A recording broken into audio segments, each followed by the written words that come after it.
जून 1989 कलकत्ता एक ऐसा शहर जो कभी सोता नहीं, लेकिन उस रात कुछ लोग हमेशा के लिए सो गए। उन्हें किसी ने नहीं ढूंढा, उनके लिए कोई नहीं रोया, क्योंकि ये वो लोग थे जिन्हें जमाने ने भुला दिया था। फुटपाथ के बसिंदे जो बेघर थे, बेनाम थे, लेकिन इनका एक कातिल जो आज तक नहीं पकड़ा गया। जी हाँ, आज हम बात कर रहे हैं द स्टोनमैन सीरियल किलर।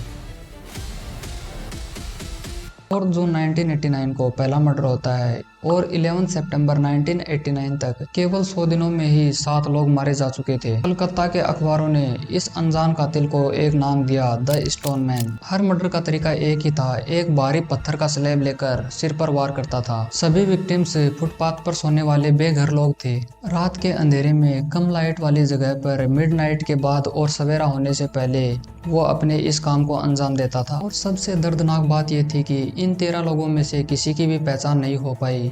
कोई भी इन्हें क्लेम करने नहीं आया, कोई भी इनका कोई अपना नहीं आया। ऐसा लग रहा था कि जैसे ये दुनिया में ही नहीं थे। वेपन एक पत्थर था जो कम से कम 30 किलो वजनी होगा। वो सर पर एक ही वार करता था, जिससे कोई स्ट्रगल नहीं, कोई आवाज नहीं आती थी। ज्यादातर मर्डर सेंट्रल कलकत्ता में हावड़ा ब्रिज के आसपास के इलाकों में हुए, इसलिए लोगों का मानना था कि कातिल ट्रेन से आता था और मर्डर करके वापस चला जाता था। क्राइम सीन पर कोई फिंगरप्रिंट्स नहीं, कोई एविडेंस नहीं। पुलिस ने हर सीन को स्कैन किया, लेकिन उनके हाथ कुछ नहीं लगा। एक 1989 के एलए टाइम्स आर्टिकल में कलकत्ता के डिप्टी कमिश्नर रजपाल सिंह ने खुद माना था कि जब मर्डर शुरू हुए तो पुलिस ने कोई खास ध्यान नहीं दिया, क्योंकि विक्टिम्स बेघर थे। लेकिन फिर 8 सितंबर को 7वीं लाश पुलिस हेडक्वार्टर से एक ब्लॉक दूर ही मिलती है, जैसे कातिल पुलिस को टॉन्ट कर रहा हो। उस प्रेस कॉन्फ्रेंस में डिप्टी कमिश्नर ने पब्लिकली इस नाम को यूज किया था, द स्टोन मैन। इस पॉइंट पर पूरा कलकत्ता डरा हुआ था। पुलिस को एक गवाह मिला। गवाह ने एक बेघर की तरफ इशारा किया, मोहम्मद अकरम। पुलिस ने उसे पकड़ लिया और उससे पूछताछ की,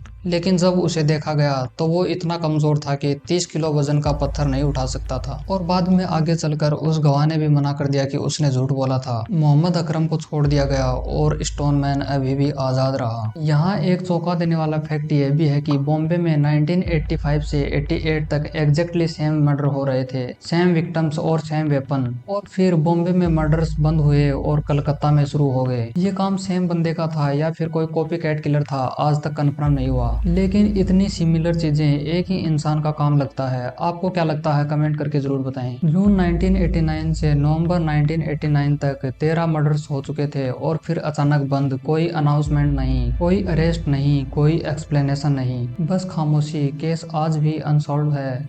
स्टोनमैन कभी नहीं पकड़ा गया, कोई आइडेंटिफाई नहीं हुआ। अब जो मैं बताऊंगा वो कोई कंफर्म फैक्ट्स नहीं है, ये वो थ्योरीज हैं जो इन्वेस्टिगेटर्स और जर्नलिस्ट ने समय के साथ प्रपोज की हैं। कुछ एक्सपर्ट्स का मानना है कि बॉम्बे का किलर और कलकत्ता के किलर अलग अलग हैं। एक ने दूसरे की न्यूज पढ़ी और कॉपी करना शुरू कर दिया। लोकल पैटर्न्स को देखकर इन्वेस्टिगेटर्स ने सोचा कि कोई बाहर से आता था और हावड़ा ब्रिज के आसपास मर्डर्स करके चला जाता था। और कुछ लोगों का मानना था कि साइकोलॉजिकली बेघर लोगों को टारगेट करना कोई पर्सनल गेन नहीं लगता है, ये कोई माइंड से डिस्टर्ब था। लेकिन ये सब थ्योरीज हैं, सच्चाई अभी भी अंधेरों में गायब है। वो 13 लोग जिनके नाम नहीं थे, जिनके घर नहीं थे, उनकी मौत का हिसाब आज भी बाकी है। स्टोनमैन का चेहरा कोई नहीं जानता, उसका नाम कोई नहीं जानता।